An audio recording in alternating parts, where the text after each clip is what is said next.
ബ്രോക്കറെ, ഞാൻ ബ്രോക്കറോട് വരാൻ പറഞ്ഞ എന്തിനാണെന്നറിയോ? ഈ സൈഡിൽ കാണുന്ന പറമ്പ് കളക്കാനല്ലേ? അയ്യോ അല്ല, അപ്പൊ അറിയാല്ല അല്ലെന്ന്. പെണ്ണാർക്ക് വേണ്ടിയാണ്? അതെന്റെ മോന് വേണ്ടിയാണ്. പെണ്ണന്വേഷിച്ചിട്ട് കിട്ടണില്ലല്ലേ? അതെങ്ങനെ മനസ്സിലായി? അത് ഈ ഓവർ എക്സ്പ്രഷൻ കണ്ടപ്പോ മനസ്സിലായി. ഒരു 5-6 കേസുണ്ട് എന്റെ അടുത്ത്. ചെല്ലാനത്തൊരു കുട്ടിയുണ്ട്. അവിടെ നമുക്ക് ചെല്ലാൻ പറ്റുമോ? ഇല്ല, നമ്മ ഫോൺ ചെയ്ത് പറഞ്ഞാൽ മതി, ചെല്ലാൻ ഇങ്ങാട് വരും. അല്ല പിന്നെ കുമ്പളങ്ങിൽ ഒരു പെണ്ണുണ്ട്. കുമ്പളങ്ങേലി കുരു അല്ലേ? കുരു. ഈ ചിങ്ങം വരുമ്പോ 31 വയസ്സ് കഴിയും. ഉരുണ്ട പ്രകൃതം, വെളുത്ത നിറം, മൂലം നക്ഷത്രം. ഉറപ്പിക്കട്ടെ? വേണ്ട. തോക്കി ചെറു തഗ് പറയാണ്.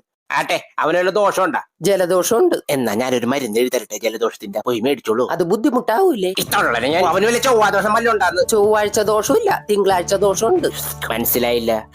ഞായറാഴ്ച അവധി ആയതുകൊണ്ട് അതിന്റെ ക്ഷീണം തിങ്കളാഴ്ച ഉണ്ടാവും. അതുകൊണ്ട് പണിക്ക് പോവൂല. സ്വാഭാവികം. ബാക്കിയുള്ള ദിവസം പോവല്ല. ഇല്ല, തിങ്കളാഴ്ച ക്ഷീണമുള്ളതുകൊണ്ട് ചൊവ്വാഴ്ചയും പോവൂല. പിന്നെ തിങ്കളും ചൊവ്വയുടെ ക്ഷീണം മാറ്റാൻ ബുധനും വ്യാഴവും പോവൂല. അപ്പൊ ബാക്കി 2 ദിവസം എന്ത് ചെയ്യും? റെസ്റ്റ് എടുക്കും.